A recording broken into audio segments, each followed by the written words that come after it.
So very good morning, good afternoon, and good evening to all the attendees and the panelists. Thank you so much for joining us. So today is the day 2 of the 3-day masterclass on construction arbitration here at KFCRI, which is being conducted in association with Indian Institute of Technical Arbitrators. So with no further delay, I would like to hand it over to Mr. Shanmugadev to introduce the esteemed speaker for today. Thank you. Thank you, Mr. Srethan, for giving me the opportunity to introduce our stellar panelist, Ms. Chantal Humphreys. So before giving a brief introduction, I would like to stress on about today's session. That is, today's session will be on the topic of alternatives to the arbitration. So which comprises of like the options available besides arbitration, and what are the effectives of alternative methods and the cost and risk involved in that. So Ms. Chantal is a practicing advocate of the High Court of South Africa and a member of Johannesburg Bar. And Ms. Chantal is a practice consisting of predominantly in the construction and commercial disputes throughout the Southern Africa, Botswana, and England. And Ms. Chantal has experience in all the spheres of ADR and has been complemented on a practical approach to dispute resolution as well as diligence and turnaround time. So ma'am, please. So thank you for that introduction. Good afternoon, everyone. As already introduced, my name is Chantal and I am an advocate based in South Africa, Johannesburg. Firstly, I want to thank the Foundation for providing me with this opportunity to speak to you all today. I trust you were all listening attentively to David and Damien yesterday, and I must say I found their comments very interesting and applicable, especially David's comments on the procedural issues imposed by the COVID. As a practicing advocate, I attend court quite frequently, and since the pandemic, we have been attending court virtually. I must say I have thoroughly enjoyed it. I don't even have to leave my chambers. It's very convenient and very time effective and cost effective. And insofar as arbitrations are concerned, I have yet to have one that is actually completed virtually, but I have 2 early next year and I anticipate that they will take place online. So I'm looking forward to that. One interesting element that Damien mentioned as well is that the time zone difference. You actually have to really think about that. On the 30th of November, I have a matter that's starting via Zoom, and we have one witness in New Zealand and one in Australia. So we have to plan carefully how the cross-examination will take place and how we will actually conduct the process.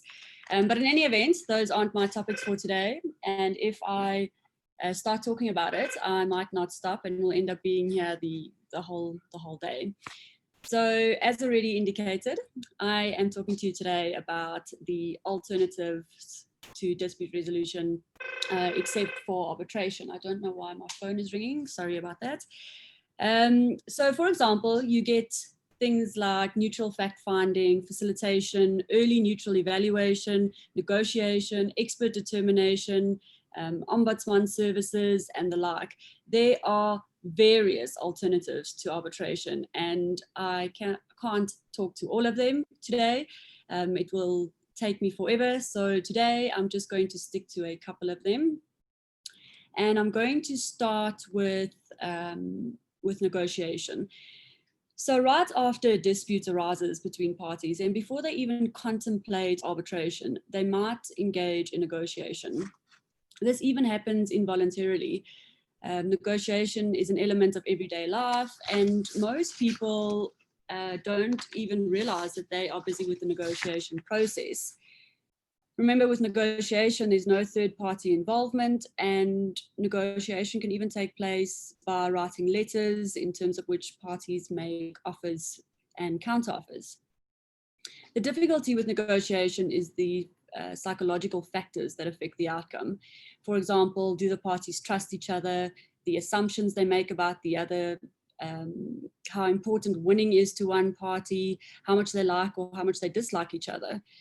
Take, for example, a dispute on a construction project where the project is still underway or perhaps in the very early days, both parties are incentivized to resolve the dispute so that they don't cause any further disruption to the project. So they might approach the negotiation very open-mindedly and with a positive viewpoint. But the converse is also true with negotiation. The parties might not like each other very much. Or, for example, an employer might want to kick a contractor off site and will do everything in its power to win the negotiation or to place pressure on the contractor. And the negotiation process will fail before it even really starts. So negotiation is cheap in the monetary sense. It doesn't cost anything. Normally, parties aren't normally represented at this stage, and they just informally try and negotiate a resolution to their dispute. Negotiation can, however, be a very expensive lesson. I say that because if the negotiation fails and one party was unnecessarily difficult or unwilling to compromise, or perhaps came across as a very aggressive negotiator, it might motivate the other party to litigate aggressively and without remorse. So negotiation is cheap in terms of money, but might be expensive in terms of the outcome. Negotiation has proved to be effective and beneficial, but it's clear that most disputes cannot be resolved by the parties themselves. I mean, if this was possible, most lawyers and certainly the panelists would be out of work. So with negotiation, because it's just the parties themselves, the next step after negotiation, in my view, would be the mediation process. So mediation is when there then is a third party imposed or interposed, between the negotiation of the parties.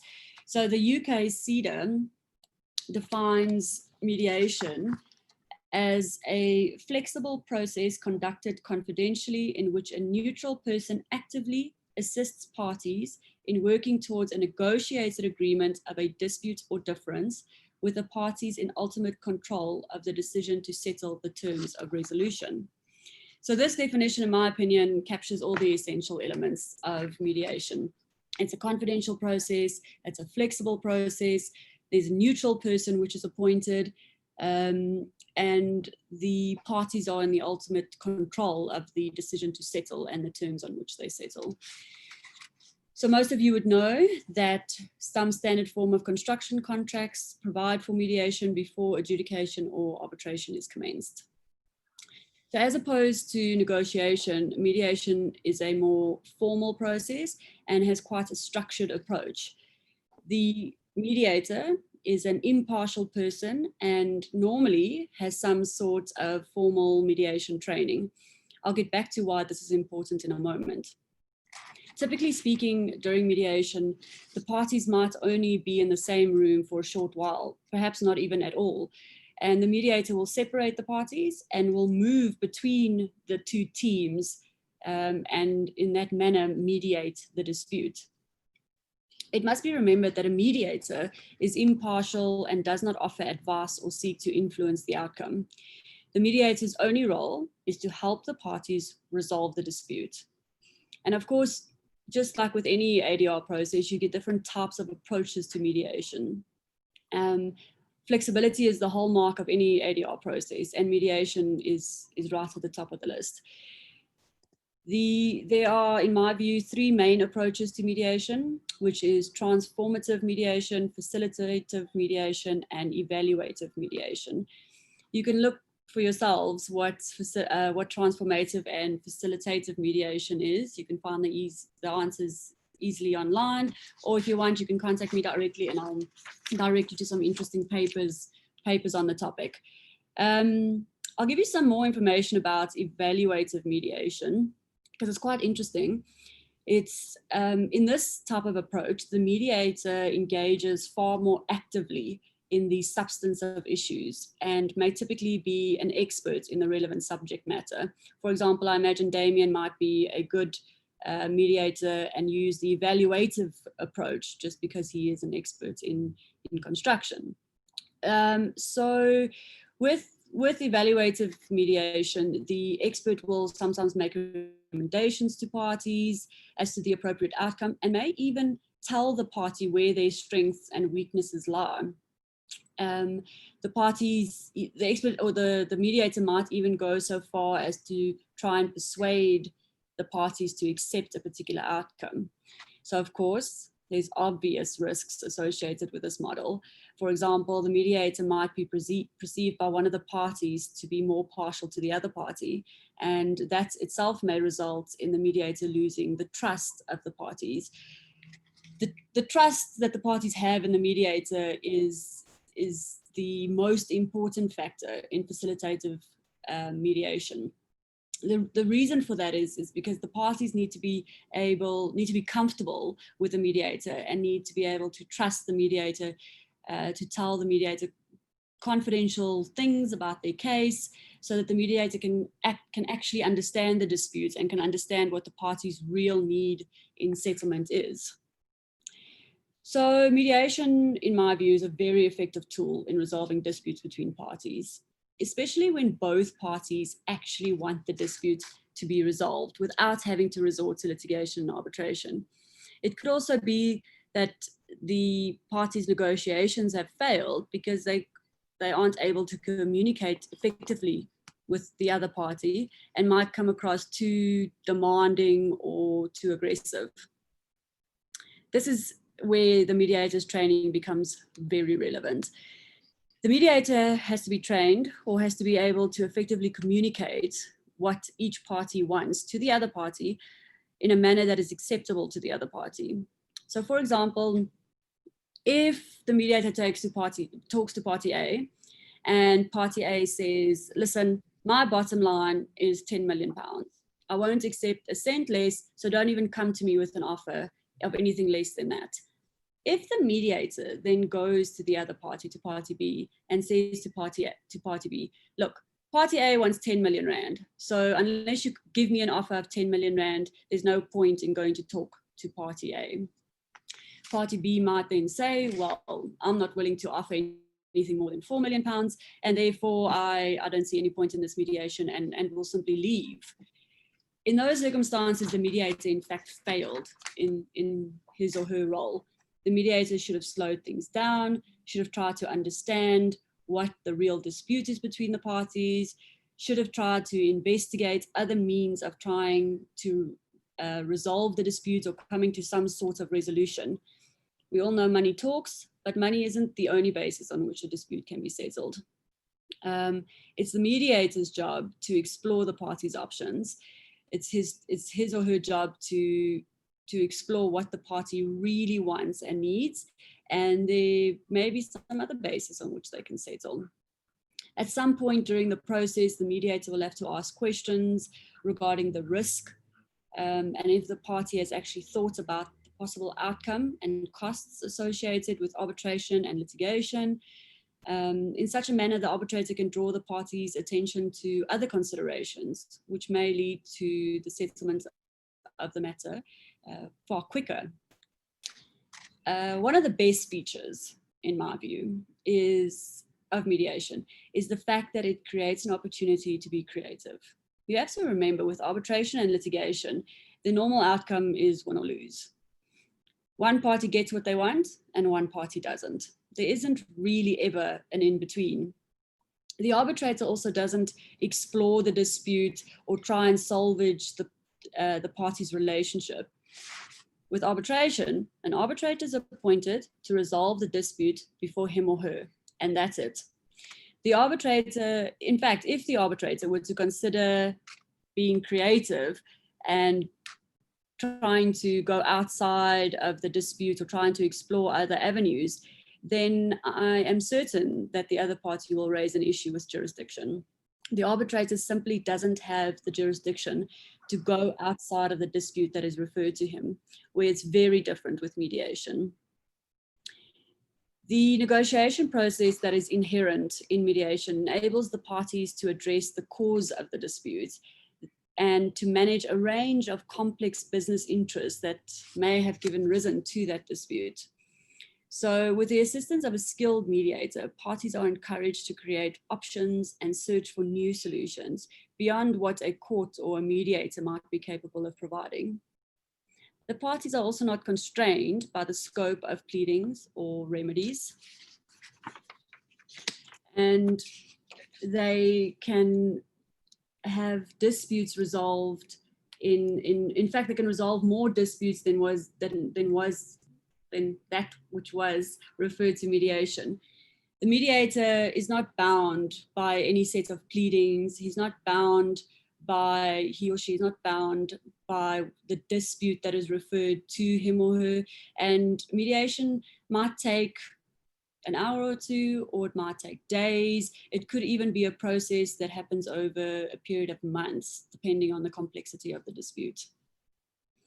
Again, mediation is influenced by various factors. For example, the attitudes of the parties going into the process, the need of one party to win, and in my opinion, the quality of the mediator plays a very, very important role in trying to resolve the dispute between the parties.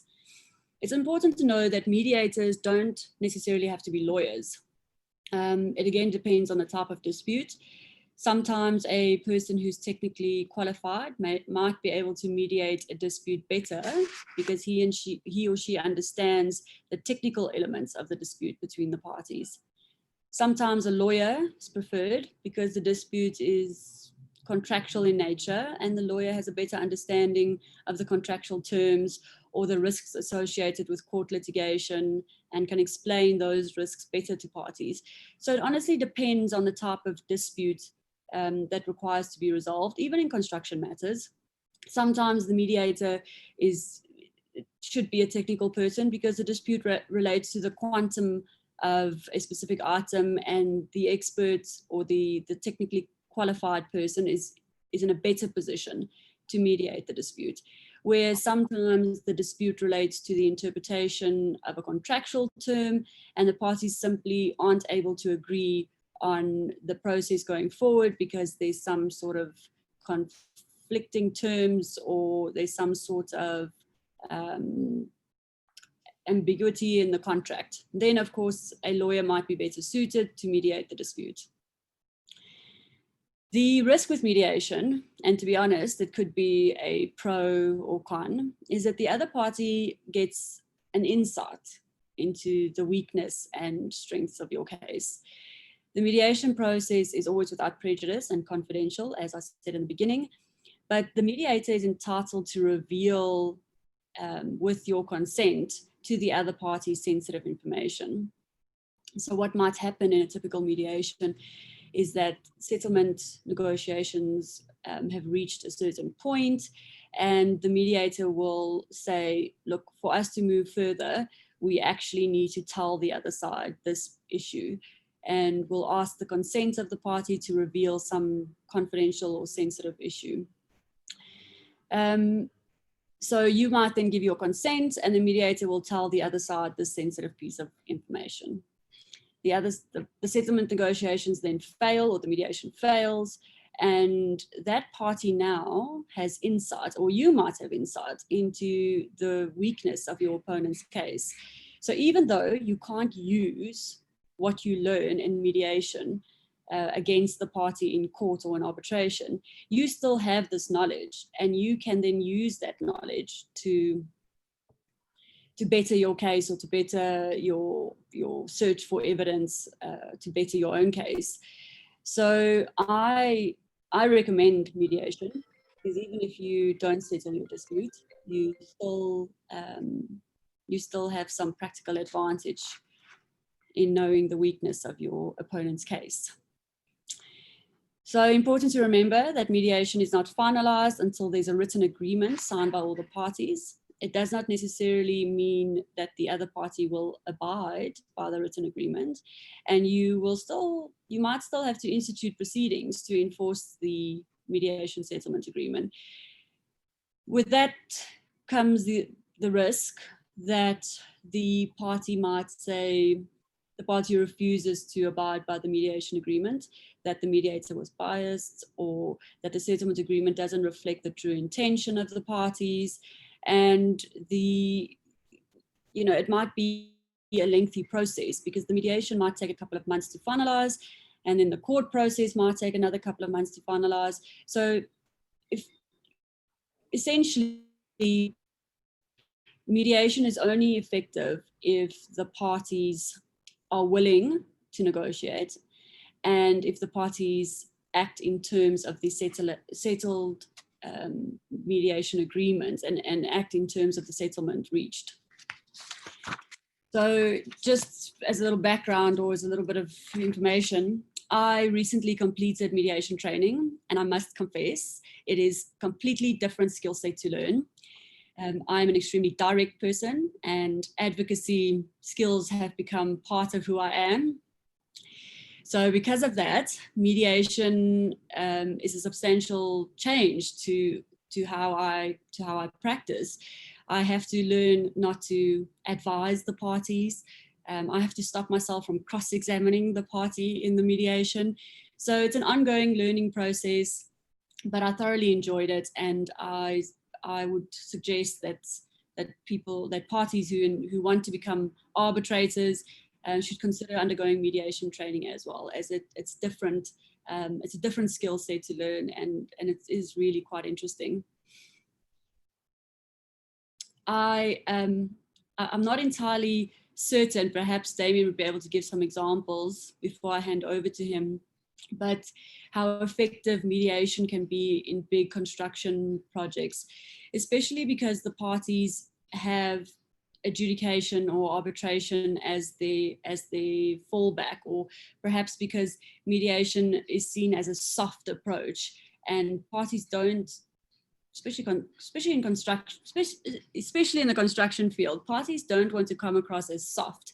So they might skip the mediation process and want to straight out litigate or adjudicate and go to arbitration. So I haven't had a big construction matter go to mediation, but I'm hoping that I have some in the future. And if I do, I'll be sure to post about it on LinkedIn. Without revealing the party's details, and I'll let you know the outcome.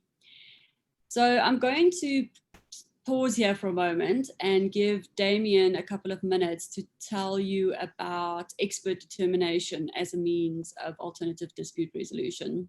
So in my mind, negotiation comes first, even if it's involuntarily.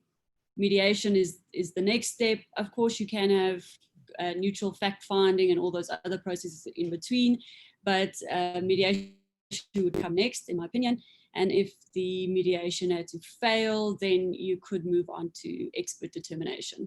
So I'm going to give over to Damien, who has about 10 to 15 minutes to tell us about expert determination, and then I'll come back and tell you about adjudication.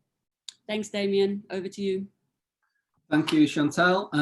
Very informative as always, and very direct in that direct advocate manner that you most definitely have. Yet again, I come after a leading advocate and barrister in their field, which puts me under a slight pressure, etc. Whilst I am academically qualified in law, I don't practice as a lawyer, neither do I want to. I much prefer the technical aspects of disputes. And as I mentioned yesterday, I do sit as an adjudicator, an arbitrator, and I do practice in mediation as well. And Chantal made a very valid point there, just in respect to the use of mediation.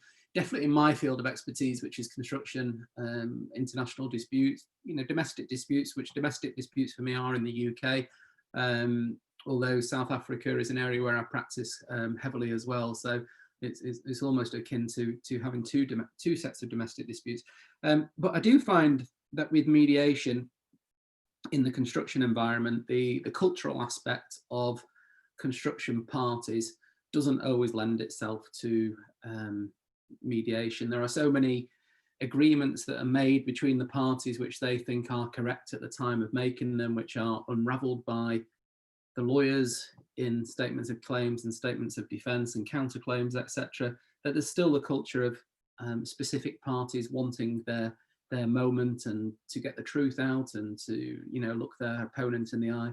And I don't think mediation always lends itself to that culture within construction. However, As contracts change and amendments to contracts are integrated on a much more ADR basis to avoid the heavy costs of arbitration and sometimes adjudication, then hopefully that perspective will begin to change and parties will consider mediation as an alternative to it. The part of the paper that I need to deal with obviously is expert determination, which I gave some thought to following yesterday's conversation and dialogue in respect of foreseeability and the role of the expert in respect of delay and quantum and foreseeability, and the challenges that I am going to face on a personal level in arbitrations and before counsel, because I almost concluded yesterday that in the second phase of COVID, which is contracts and tenders now must include for pandemics, whereas previous force majeure clause may not have done. Everything almost becomes foreseeable. So there's a slight difficulty as we go into all of the dispute resolution processes. So there's lots and lots of challenges, but fundamentally the expert determination process is a dispute resolution process, which is where an independent expert in the subject matter of the dispute is appointed by the parties to resolve the matter, which is a great process, I think. The expert's decision is, and it's always by prior agreement of the parties for the lawyers amongst us, legally binding on both of the parties. And like all ADR processes, it's entirely confidential and it's not a fishing exercise, etc., to find out what an opinion is of a certain person. And I'll deal with that as I go through my presentation. In terms of the expert determination, it's ideally suited to disputes and matters of valuation, and which are primarily dependent on technical issues. So you do need a technical person to come into certain matters. That doesn't mean just construction. I'm not advocating just construction in respect of expert determination. I'm talking to situations whereby does the computer match the specification? Who would you need to resolve such a dispute between parties? Is the malfunction due to design or is it a manufacturing fault? You need someone to determine these things. Valuation of shares. It seems to be a prominent issue as people have solvency issues and want to take their money back out of businesses and have an understanding or a belief that their shares are worth a certain value. Then you need an expert to do that.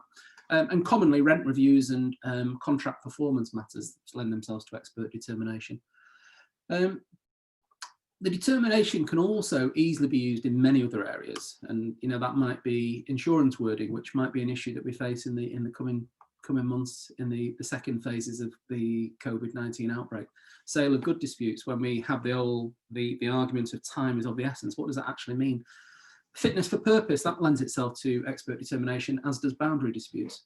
And although expert determination is an alternative dispute resolution process, it can also be used when there is no particular dispute, but a difference which needs to be resolved, for example, in terms of, for instance, a valuation for business purposes or for a private business, definitely. It's flexible, and expert determination can be suited to multi-party disputes as well. So we talked to the expert's decision and his determination being legally binding. There is only a very, very limited basis to which to challenge the determination.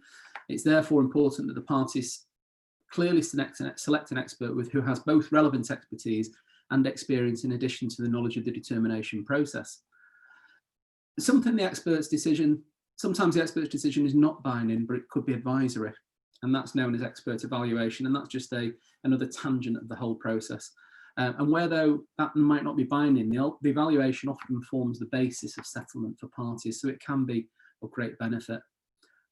Bodies such as the Academy of Experts in the UK, which is allied to Gray's Inn, and the RICS, have a wide-ranging list of members who are experienced in their own fields and are trained in the skills and techniques of dispute resolution.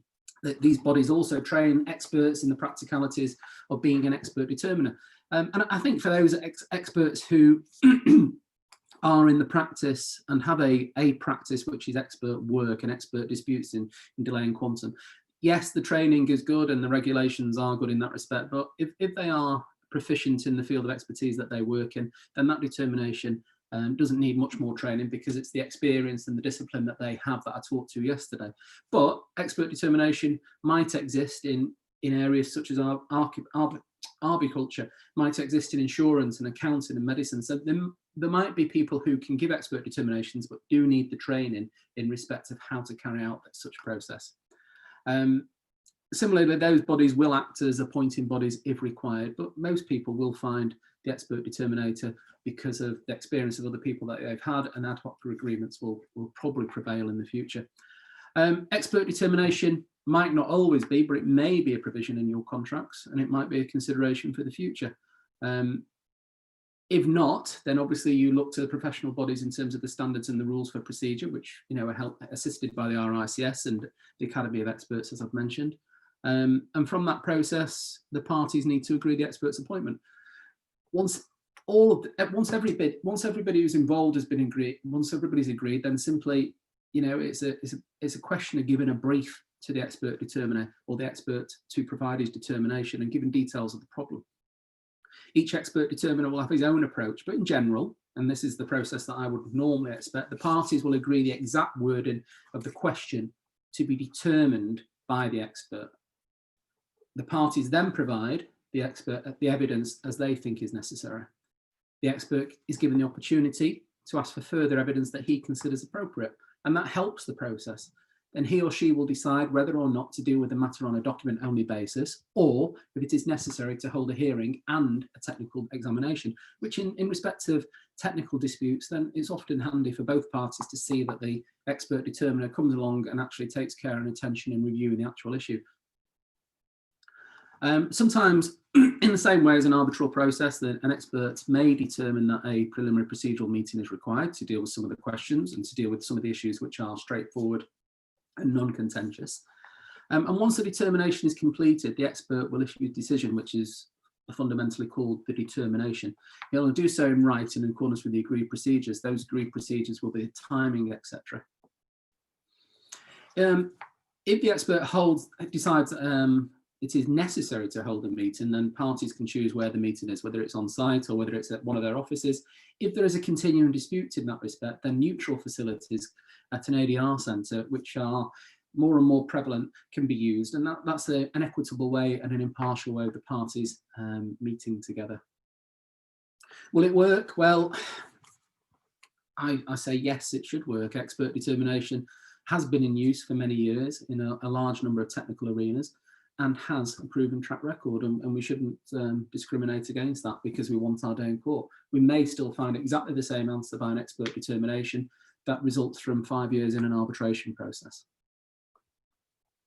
What will it cost? Well, costs will vary depending on the complexities of the matter, but costs are very much directly related to the decisions of the parties and how you progress in that matter. The appointment fee, the expert's charges and his costs will be known in advance. Other costs will vary with the extent of the written and other evidence that the parties choose to submit. So to some extent, the parties are dictating the cost process, but they're also getting some certainty in respect of costs. It's usual for the parties to share the expert's fees, and that's part of the agreement that they will make. And they will also share the purely administrative costs equally as well, I would expect. How long will it take? Well, I would expect that it takes much less time than arbitration or litigation. I was party to a mediation this morning, or sorry, held a mediation this morning, and it was very much a fishing expedition. It was very much a trying to uncover facts, and very much a position where the parties both wanted to make their case known to the mediator in a fairly aggressive cultural way. So that matter now rolls into litigation, and as explained to the parties, it may take 12 months, it may take 18 months. We may be very lucky and get to court within the next 3 months. That process suits one of the parties because he doesn't have to pay, but it might suit the other party that he will receive all the interest against it, but that matter rumbles on and costs will continue. So where expert determination can help is where matters do need to be resolved in order to maintain relationships and business relationships, commercial relationships. You may continue in supply in a construction contract with a certain supplier, and you need the supply chain to continue. You don't want to be caught in a litigation which means that you don't have the license or the franchise anymore. It might be that you are party to repeat contracts with a certain employer, and you want that to continue. You want that relation to continue without conceding anything. So expert determination may well help in that process. But the time obviously varies in respect of the number of parties involved and the complexity of the dispute. Ordinarily, an expert determiner will be able to provide you with an indication of what the likely timetables are. and similarly, the nominating bodies will be able to do the same.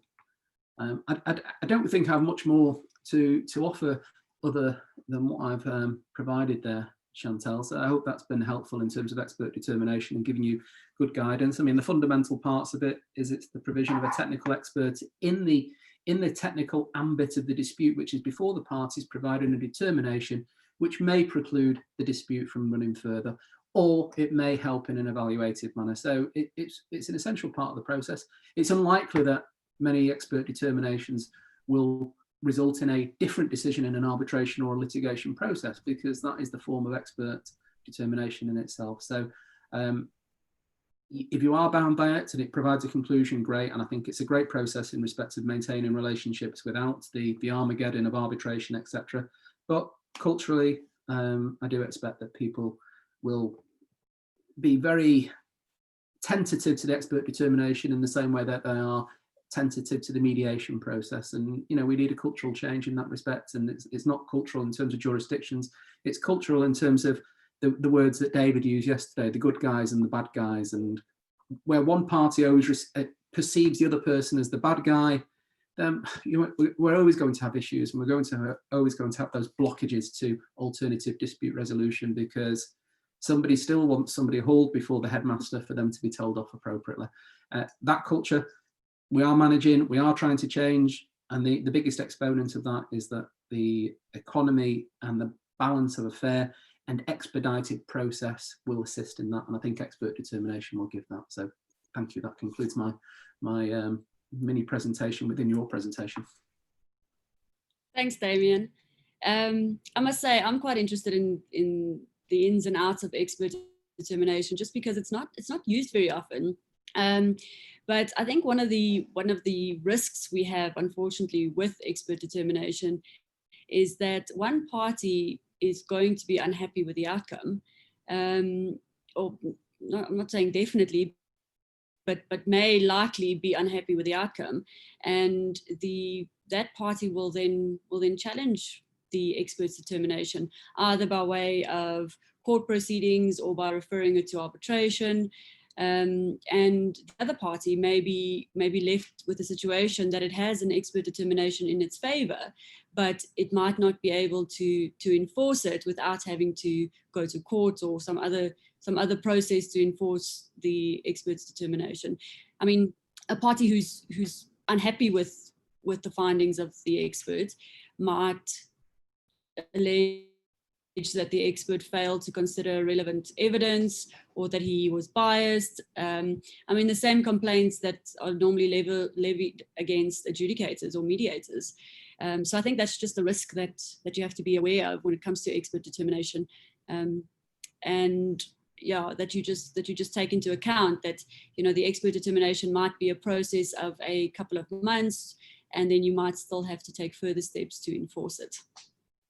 Yeah, and I wholly agree with you in that respect. And I mean, obviously, one of the issues, and David mentioned it yesterday, and I think you've mentioned it as well today, is that the legal community doesn't want to almost do itself out of work and out of future fees, etc. And when you have a dispute rumbling, it's commonplace that lawyers want to stay with it and let it rumble, and that allows them to earn fees. And I'm not saying that's the case with all lawyers, but one of the issues with all of these processes, all of these interim processes that exist outside of the normal ambit of litigation and then arbitration, where that sits almost in the shadow of the law in the private practice, etc., is that all decisions which are not made in litigation or arbitration will always be subject to question, and whether that's an expert determination, an adjudication decision.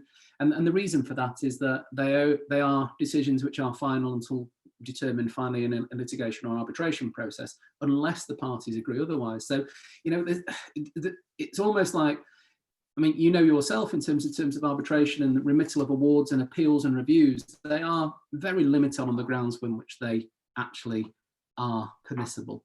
And that permissibility almost makes the parties conclude at the decision in the arbitration and definitely in the litigation. And that's where they sit and they walk away. And the best decisions, as you will probably explain to all your clients or all your parties, is when both parties walk away disappointed and upset because they've had to give something, etc.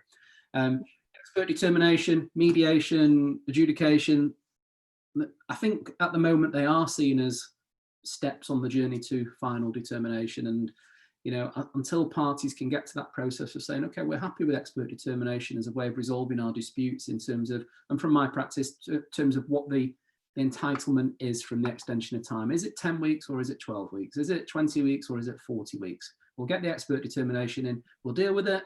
If it's 20 weeks, we amend the contract for 20 weeks. If it's 40 weeks, we amend the contract for 40 weeks, but we move on. And the importance then of moving on is that you maintain a commercial relationship without carrying the baggage into this final determination, storing up all these disputes that you have for the end of the contract and the end of the project, which is a lawyer's dream, it's an expert's dream, it's great, but it doesn't help in the commercial management of processes. And we talk to adjudication doing that, use the interim decisions to get us there, take us there, avoid this whole process of the big fight at the end. Expert determination, if we agree to it, we are bound by it, and we have a process to incorporate back in the contract, then the process will move and relationships will be maintained from a commercial and cost basis. And I didn't want to come in and talk to you more, but perhaps had a little bit more to say, so I apologise for that, but sorry, I will allow you to continue. Thank you. So this is clearly not the place for a debate on this issue, but this is a debate, an ongoing debate between myself and Damien regarding the role of lawyers and his continuous suggestion that somehow lawyers are only after fees. It's not as if lawyers sit there and tell and look for parties who want to disagree with an expert determination. We must at all times remember that it's the party that comes to the lawyers to say, look, I've got this expert determination, I'm not happy with it, help me get out of it in some way. And that's when the lawyers step up to the plate and say, well, look, what happened during the process? Did the expert maybe overlook some kind of evidence? And of course, Damien would not like me to say things like this because he is an expert. But he's right, it's not just with experts, it happens with adjudications, mediators, and all forms of ADR. I mean, adjudication decisions get challenged on a daily basis. In fact, every single adjudication decision that I've been involved in, one party has been unhappy, and that's why they refer it to arbitration. In most instances, the party then also refuses to comply with the adjudication decision, and we then need to go to court to try and enforce it. So I'm going to get to adjudication in a moment, but I think that expert determination, as with mediation and negotiation, is not considered to be, or perhaps isn't as popular because it's not final, because there's always another step to follow, and that's why most parties just prefer to go straight to arbitration, because the arbitration is normally not appealable, and the only basis on which you can overturn the arbitrator's decision is by taking it on review or suggesting that the arbitrator was somehow biased or fell asleep during the proceedings or something to that extent. But and I think that's importantly why we don't see many expert determinations, mediations actually taking place, because it's not final, and most parties, especially in construction projects, see it as just a delay to get their final answer.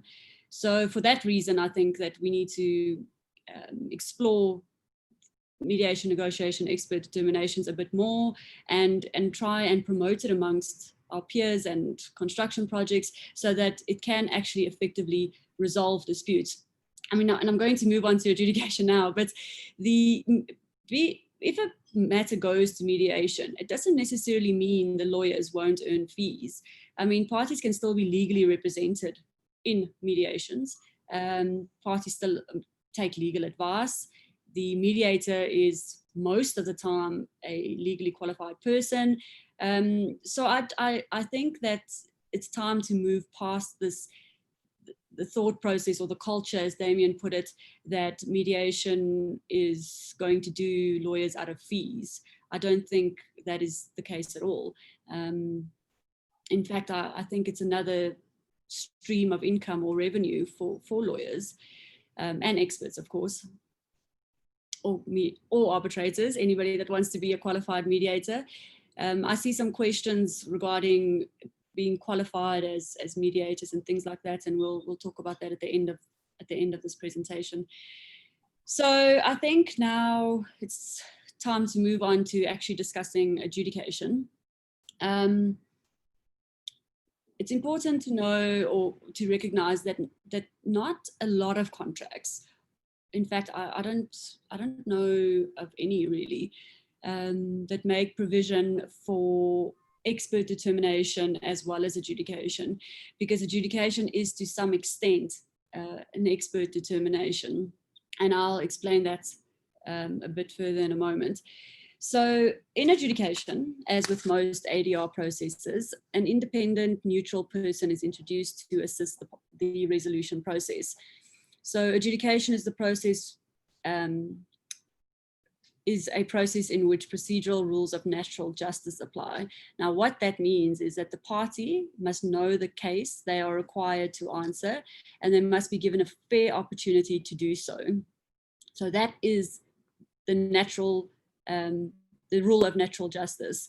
So the process is very much reliant upon the impartiality of the adjudication tribunal, the adjudicator, or the DAB board as we've come to know them. I'll just skip the page.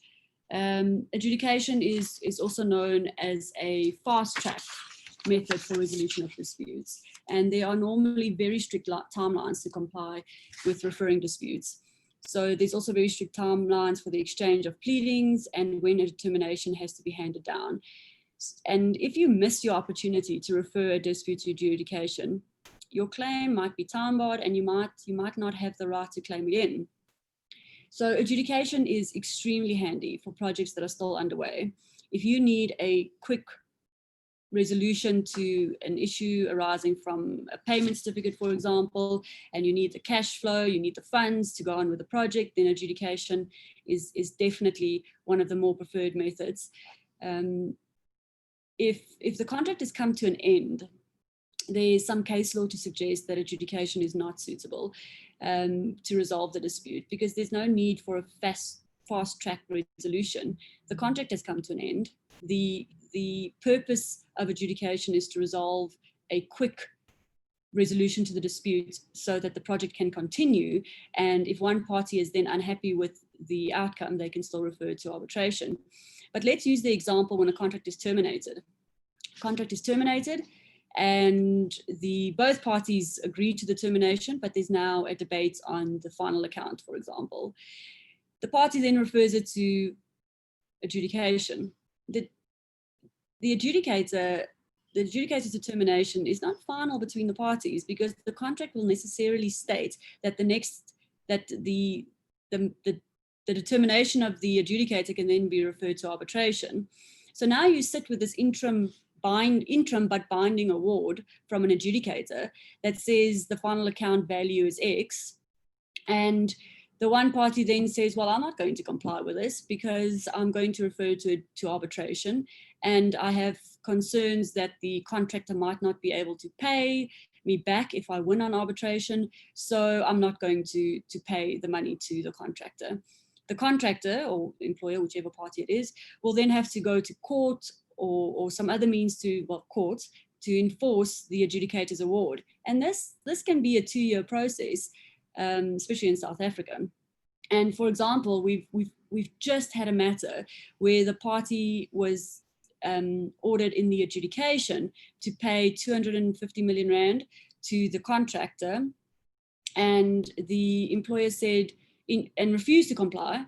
And the employer said in court, well, look, we're busy in arbitration, and we are almost at the end of the arbitration proceedings, to be fair, and I am not going to pay the contractor because I have concerns that the contract will not be able to pay me back. The court, in fact, said that this is a relevant consideration for the enforcement of an adjudication award and refused to enforce the adjudication award. So that whole process of undertaking adjudication once a contract is terminated is almost nonsensical, because it serves no purpose. It's not a final award. It might be binding, but it's not enforceable as, for example, a court order would be enforceable. So back to adjudication, it's more formal than negotiation and mediation, but not as formal as arbitration. The parties exchange pleadings, they exchange a statement of claim and a statement of defense, and sometimes even counterclaims. So there aren't normally oral hearings, but sometimes it is necessary to address the adjudicator on a specific legal or technical issue, and an oral hearing will be deemed to be important. So it's important to distinguish adjudication from litigation and arbitration and mediation, in fact. Unlike litigation and arbitration, adjudication in South Africa is not controlled by legislation, and it's not administered by the state. The UK, however, as we know, has statutory adjudication in place. In South Africa, decisions are not adjudicated decisions are not immediately enforceable and have to be enforced by means of a court order. So unlike mediation, adjudicators are required to decide the matter in accordance with contractual and legal frameworks. So that's why you will see that adjudicators are more likely to be legally qualified or experts in their fields, where mediators could just be a person who's qualified in mediation, as opposed to a person qualified in law or in construction.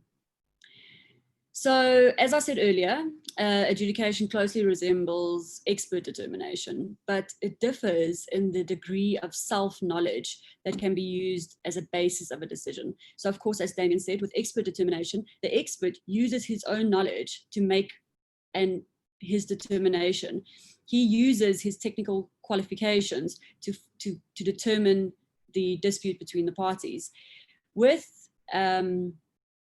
adjudication, the adjudicator is limited to what extent he or she can use self-knowledge, and is confined to the contractual and legal framework to find a resolution for the dispute. So the similarity between adjudication and expert determination is very useful, especially when it comes to case law associated with expert determination, and it can give guidance on how adjudication will be viewed by judges. So I think we have time, so I'm going to just discuss some construction contracts in general and how they deal with adjudication. So each NSC form of contract requires that a party notifies a dispute to an adjudicator for a decision prior to going to arbitration.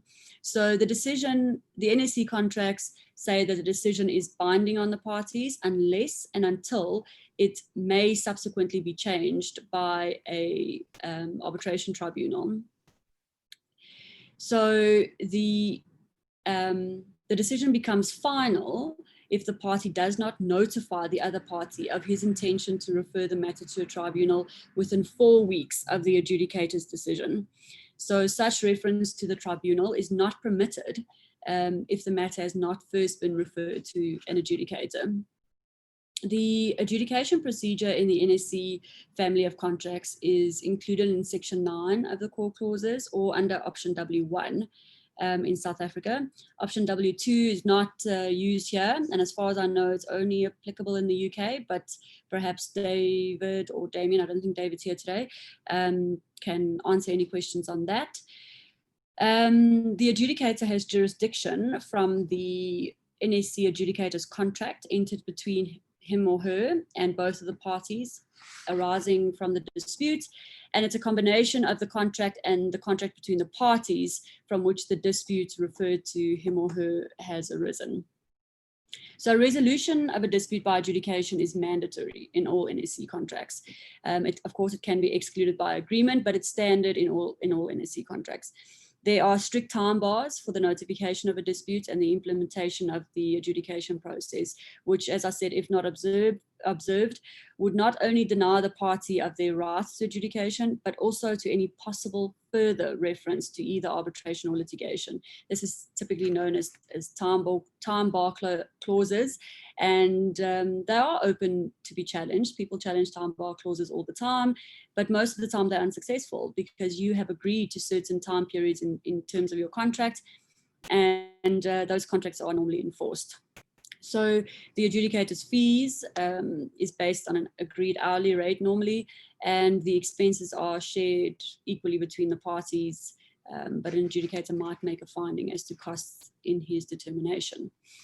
So that's just a brief summary of the NSC contracts and adjudication. The next one is FIDIC, the FIDIC form of contracts, which normally suggest either a 3-member or 1-member dispute board. The board normally begins, so it's normally a standing board that gets appointed at the beginning of the contract, and that board remains in place for the duration of the contract.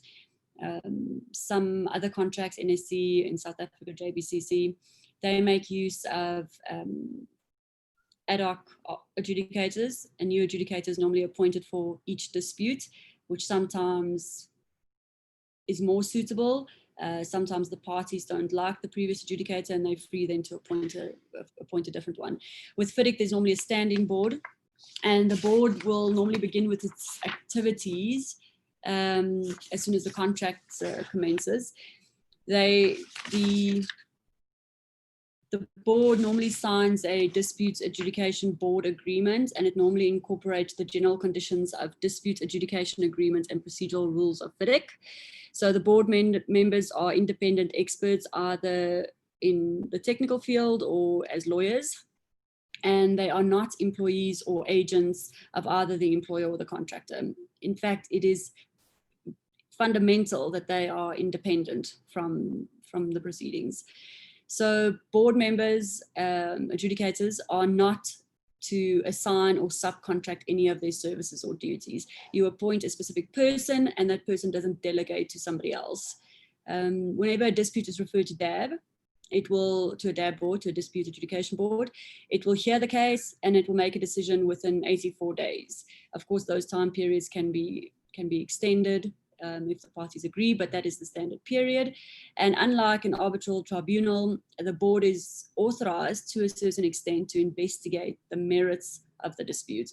So a dispute board might sometimes call for more information. It might seek to have an oral hearing on a specific point, and it might use, the adjudicators might use to a certain extent their own expertise to come to a decision. Where with arbitrators, the arbitrators normally take a very inactive role and only determine precisely what they are asked to determine. So as I've mentioned previously, the board may also proceed without oral hearings.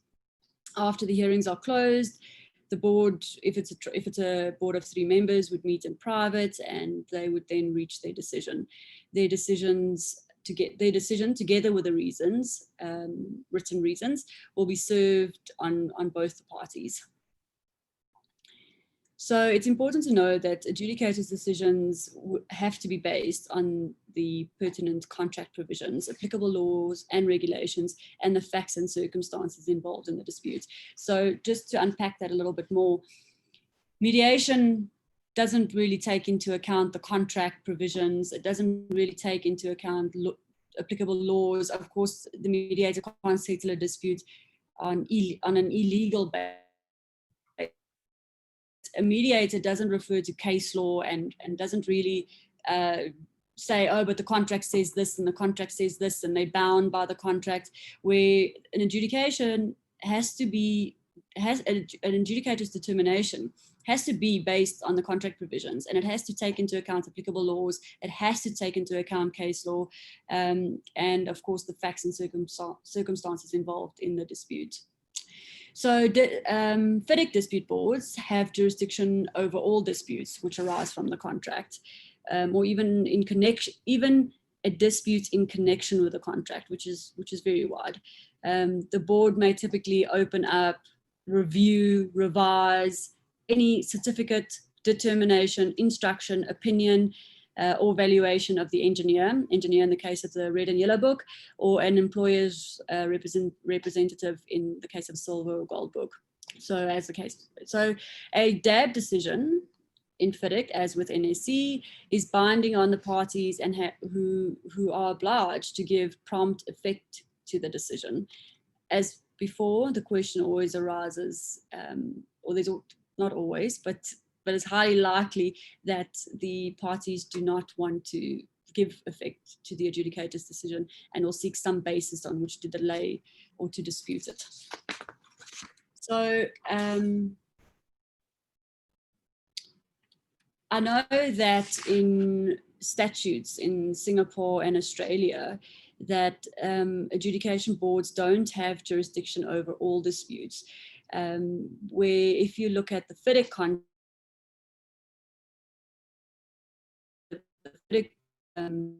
board has jurisdiction over matters, including extension of time claims, as pay certificates, determinations, instructions, and basically any dispute that arises from or in connection with the contract.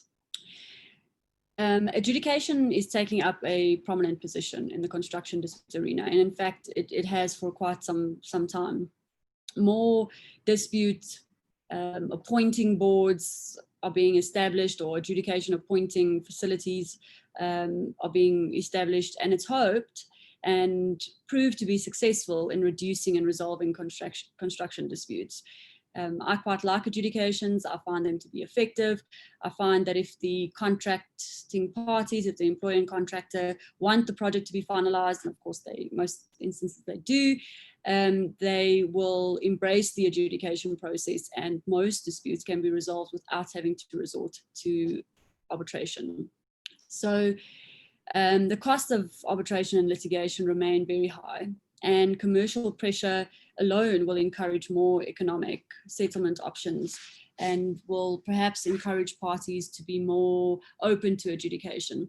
In fact, I also think that COVID and the effect it has on arbitrations and having to conduct arbitrations virtually, and parties perhaps not being as comfortable, will see more adjudications being undertaken, and will also see parties perhaps abiding by more adjudication decisions as opposed to trying to refer every single dispute to arbitration.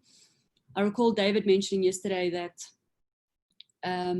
cross-examination or giving evidence virtually is perhaps not as effective or not favored by lawyers, because we can't engage with the witness or with the tribunal members, and perhaps that's another consideration. Perhaps parties will realize that adjudication where oral hearings isn't necessarily required is the way forward. It's a quicker manner in which to resolve their disputes, and they don't have to run the risk of what could happen in arbitration. You can have a very strong case. You might be entitled to your extension of time claim, or your final account dispute might be in your favor. But with arbitration and with court litigation, you are only as strong as your weakest witness. And if a witness is uncomfortable or perhaps comes across as uncertain, perhaps the credibility of the witness is raised, then that might have an effect and will have an effect on the outcome of your arbitration. And you could lose a matter purely because your witness lacks self-confidence, lacks the ability to get into the witness box and to give proper evidence.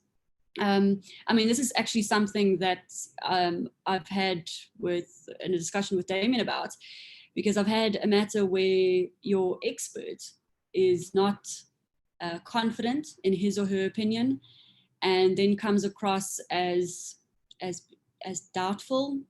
I recall Damien mentioning yesterday that some experts, or certainly it's not good expert practice to take one opinion in one matter for an employer, and then in another matter to take a different opinion for the defendant. So effectively, the expert has contradicting opinions, albeit in different matters.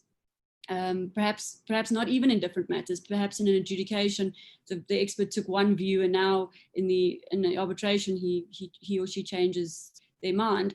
Now that aspect could lead an arbitration tribunal to find against you purely because the expert isn't confident in his opinion, or his opinion isn't up to scrutiny. Of course, I've never experienced that with Damien. He's normally very confident in his own opinion. So I'm just teasing Damien. So adjudication in South Africa, I have to confess, I don't know that much about adjudication in India, but adjudication in South Africa has its own risks. Most contractors and employers don't comply with the adjudicator's decision, and they then refer it to arbitration. And in the meantime, the winning party, if I can say that, wants to enforce the adjudicator's decision, and the adjudicator, the winning party will then have to refer the matter to court to try and get a court order so that it can enforce its adjudication decision. Now, the court process in South Africa could take quite a while, especially if they appeal it. In fact, I have a matter now where we've been busy for 2.5 years in the court process regarding an adjudication. And in the meantime, the arbitration has in fact been finalized. And the arbitration is coming on, and we are still busy in court in trying to enforce the adjudication decision, which has now become irrelevant because the arbitration has overtaken the adjudication decision. So that's a very, very real risk in South Africa, and it's something that we're still trying to figure out and work on. And we're actually trying to embrace the part of the UK statutory adjudication, so that we have statutory adjudication and we can enforce it quicker and more cost effectively for the parties. So I'm not going to tell you about court litigation, which is also an alternative to arbitration. The benefits of arbitration, in my view, far outweigh court litigation. In arbitration, you choose your arbitrators, you have more flexibility as to the approach, you choose the venue, you choose the time period, you choose your dates. Very importantly, you choose your dates. One of the worst things about court litigation, in my view, is that dates are imposed on you. You are given a date, well, especially in South Africa, you are given a date by the court system. And whether or not you are available or your witnesses are available, you are bound to proceed on that date. If you don't want to, you then have to bring a postponement application. And you can see how these costs just keep on adding up in court litigation. So in South Africa, we are moving towards arbitration. Most contracts, not just construction contracts, now contain arbitration clauses. We have various bodies in terms of which arbitrators are appointed. And if you want to promote your career in South Africa, Africa, internationally, then arbitration is definitely the way to go. So I don't know if Damien has something else to say. I see we have about 15 minutes left. I finished a bit earlier because I normally talk very fast. I'm trying to slow down. Damien, do you have anything else to say, or can we move to questions from the participants? Thank you. It was very informative yet again. I think, one of the questions there that sits in the Q&A, I was just looking at it myself there, is in respect of the Singapore Convention. And I think it's a really, really good point. And the Singapore Convention, I think, has been signed by almost 50 different jurisdictions at the moment, but it gives good guidance in respect of mediation as a whole and the points that you were making there, Chantal. And I think the question is, in terms of how does that support mediation, etc. Well, the purpose of the Singapore Convention on Mediation is that it will almost mirror that of the New York Convention and what the New York Convention has done for arbitration and allow for cross-border disputes, etc. And we know that in terms of Singapore and the involvement of countries such as the US and China and India, where we are where we are today, South Korea, Saudi Arabia, and Qatar, they've all signed up to that. So it's an important aspect in respect of the infrastructure contracts that exist in the China's Belt and Road Initiative. And I think there's going to be really, really great assistance in that. The point I wanted to make was similar to the point you've raised in respect of mediation, etc. There's provisions now in South Africa under Rule 41A for mediation to almost become, I'm not sure whether the word is statutory, obligatory, compulsory, or the parties to engage in mediation prior to taking in the court process. And with all questions about such processes, we tend to lend ourselves to what the authorities say. I'm not sure, there's not any authority in South Africa at the moment in respect of parties not refusing to engage in mediation, but that will come. But you'll see with the UK courts, the case of Oppen and Invesco was very much a case where Justice Farrell basically said, look, mediation is there, it's in your contracts, and it's a precursor to any litigation commencing or any other form of dispute resolution, and you will undertake it. And, the reality is now with the Singapore Convention and other countries joining in different forms, parties will be pushed towards mediation, to use mediation as a means of settlement to avoid the cost of litigation. And that's where the practice is essentially important in terms of the avoidance of cost, the courts not being overloaded with mundane claims and important claims, etc. But it's there to assist the whole process that allows justice for all, I think. And, more developments will come with the authorities against it. We've seen it with adjudication processes. South Africa itself doesn't have a statutory adjudication in the same way that Malaysia does and Canada does and the UK does. But what South Africa does say is that the court will support the adjudication decisions. So it's akin to the same situation as almost being statutory, because adjudication decisions will be supported in the courts. And the Technology Court of the UK has assisted greatly in adjudications, because ordinarily, I think there are something like 900 cases in terms of adjudication in the last 24 years in the UK coming from the Technology Court, where adjudication decisions have been questioned or overturned, and that's a lot of the time it's because of the adjudicator making an issue. He showed bias or he didn't conform with natural justice. But the purpose of the Technology Court is that once a decision is made, look, chaps, claimant, defendant, abide by the decision, move on, keep going. Tying things up in court is a difficult situation, and I think that's the process that just needs to start reflecting a little bit more as we proceed with mediation, adjudications and arbitrations. Those processes are there to help the process. They might not always be correct, they might need challenges, and that's fine, that's what jurisdiction's about. But the process is there to aid and assist parties who enter into dispute resolution, that there is an alternative to litigation and arbitration. And it's a choice, it's a culture, and it's developing. And hopefully that answers the question in respect to the Singapore Convention and gives a little bit of frame and context to some of the issues that you're raising there. Thanks, Damien. I'm not sure, do we just read from the question? And yeah, I'm sorry for interrupting. I'll so, just I'll facilitate by asking some few of the questions in the Q&A box. So for the better facilitation, I think a few of the questions are more of a repetitive. It's kind of asking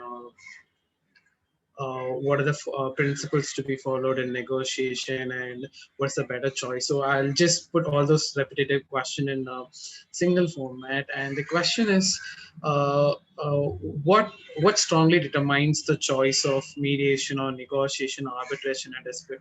This question is from Mr. Rajesh Mishra. And he asked a few of the principles in determining the choice. It would be great if any of you. So of course the first call is okay. I think one of the first calls, of course, is your contract. You should surely have regard to your contract to determine which dispute resolution process to follow. All construction contracts set out which whether you should follow mediation, adjudication, and then arbitration. One of the questions was, what are the principles, or what are the important principles when you approach negotiation? So with negotiation, you have to, and mediation, in fact, you have to remember what you are trying to accomplish. you must develop I don't want to call it a game plan because you're not playing a game with the other side, but you must develop an approach that you're going to take to this negotiation and mediation. It's very important to prepare well. It's very important to understand dispute is about and what you're trying to achieve.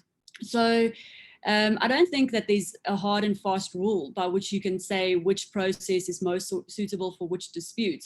Your contract will already tell you which processes you have to follow, and you're bound by that contract. So if your contract says you must mediate, then you must mediate.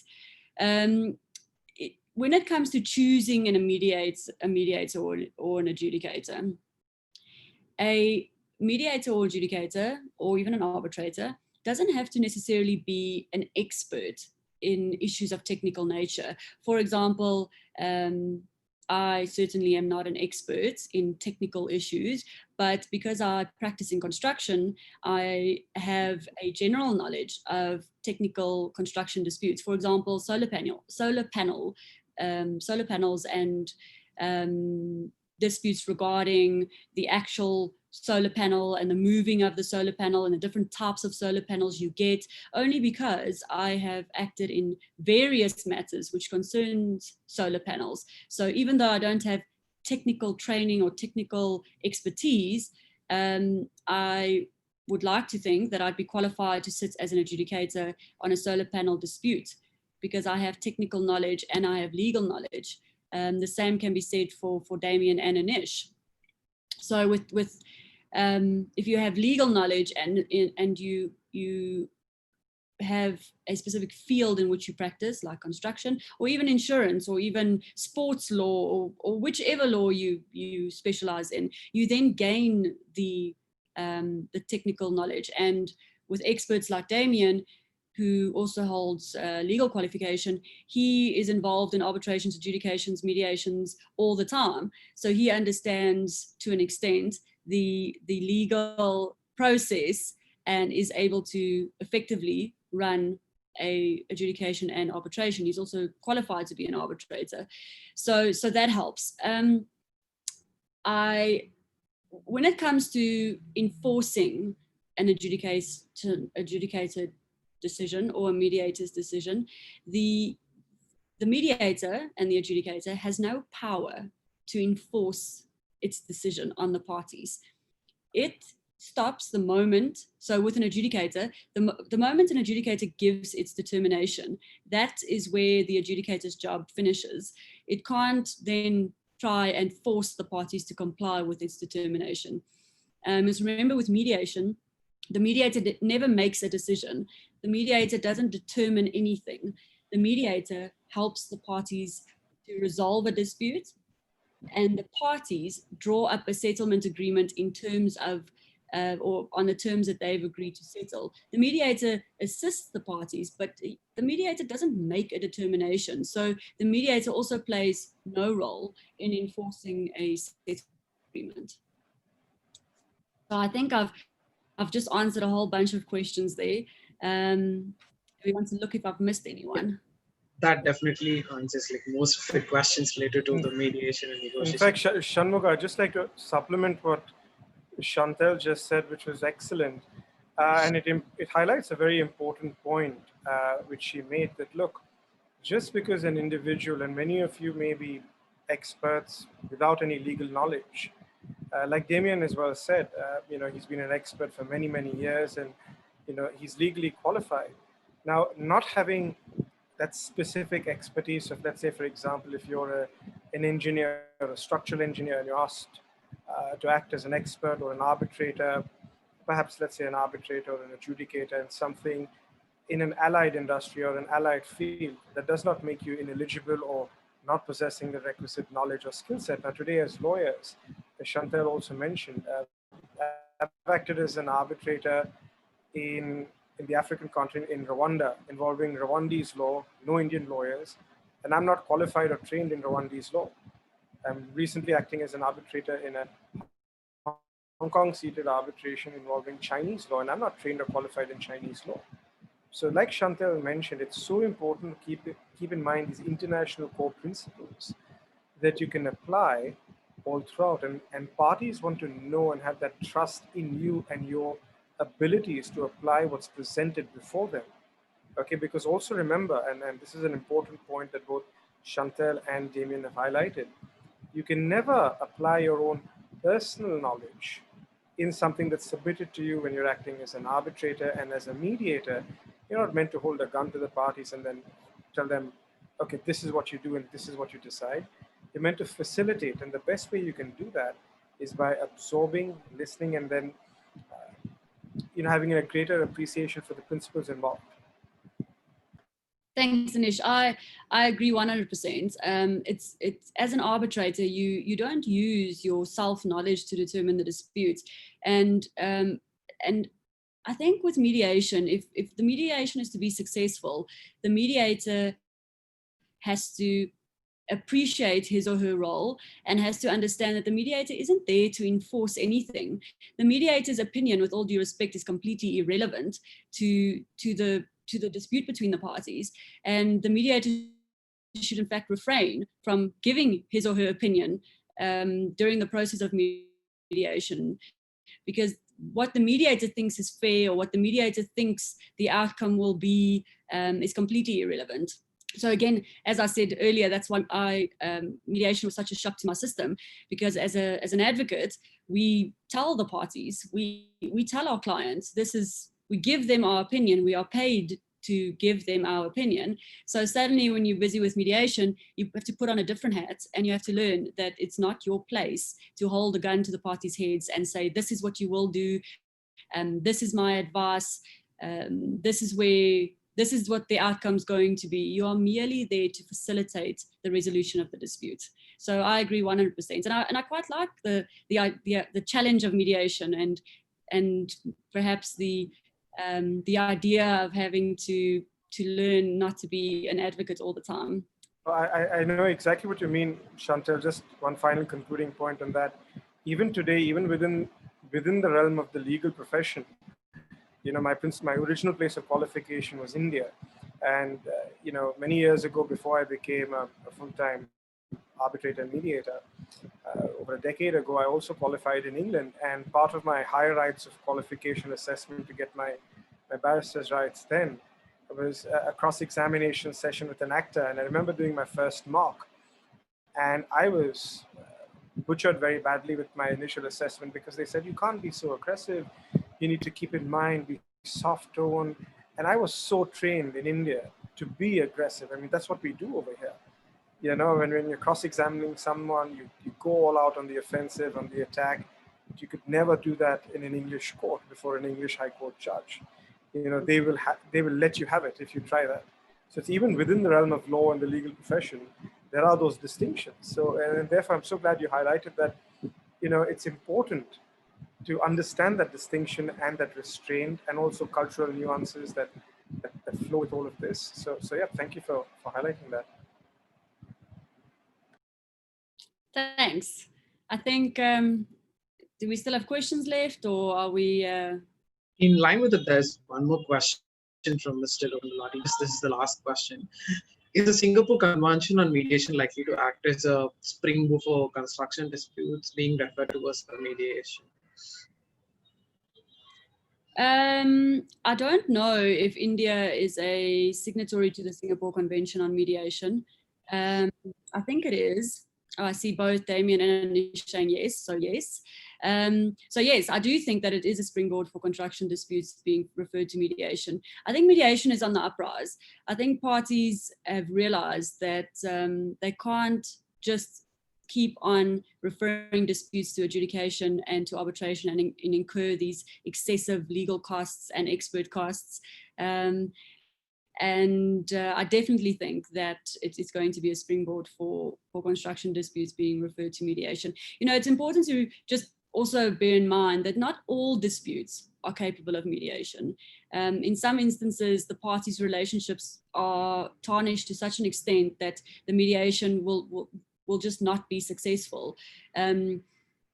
Mediation has to be approached in a manner that both parties are willing to compromise. If the parties aren't willing to compromise, then the negotiation might fail the mediation might fail before it even starts. So Yes. Absolutely. And just to supplement from those of you who don't know from the Indian law perspective, that in January 2020, that's earlier this year, before the whole pandemic hit, the Supreme Court set up an expert panel to draft a new mediation law. The panel is being headed by a well-known mediator, Niranjan Bhatt. They had their first meeting of the panel, I think around about the 19th or the 20th of January 2020 in Hyderabad.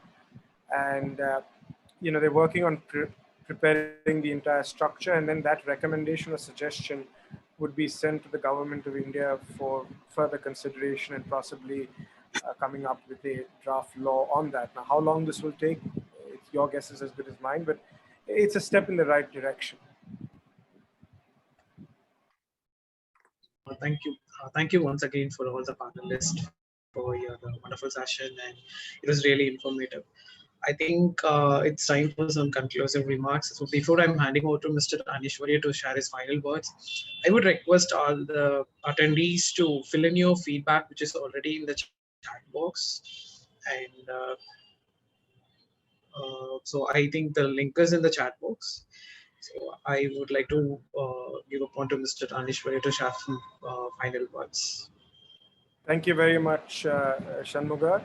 I mean, firstly, I'd like to thank Damian James and Chantal Humphreys to make themselves available on, for this session, despite their busy and hectic schedules, because, and I'm so glad, and of course, to KFCRI for putting something like this together. Often at times today when we are seeking to learn something, whether sitting in India or another part of Southeast Asia, we often forget the international nature of dispute resolution, whether it be arbitration, mediation, adjudication, to understand and appreciate how different individuals from different cultures, different legal backgrounds and training, and even different technical backgrounds, how they look at issues, how they interpret, and what are the different thresholds, requirements, and expectations. And in a practically based webinar, a masterclass like this, I'm so glad that, Damien and Chantal made themselves available to share their insights, from the South African, the African context, the African continent context, and an English context as well. Because it gives us in India and the Southeast Asia a better and a more holistic international and global perspective on how we must tackle even domestic matters, whether it be adjudication, mediation, arbitration, and absorb and attempt to utilize these best practices. So I'd like to once again thank Damien James and Chantal Humphreys for making themselves available. And of course, V.Inbavijayan from KFCRI, Shanmuga Dev, Svetan, and Sharu Kumar. Thank you very much for organizing this. And last but not least, to all the participants for joining us on yesterday and today, and of course, look forward to seeing all of you tomorrow. Thank you once again, both of you, Damien and Chantal. Thank you very much for having us. Thank you, Ani, to the foundation. Thank you so much, all. So in line with that, there will be tomorrow is the final session. It's the third day of this masterclass. So I hope we'll all meet you by tomorrow. Thank you all. Thank you. Thank you.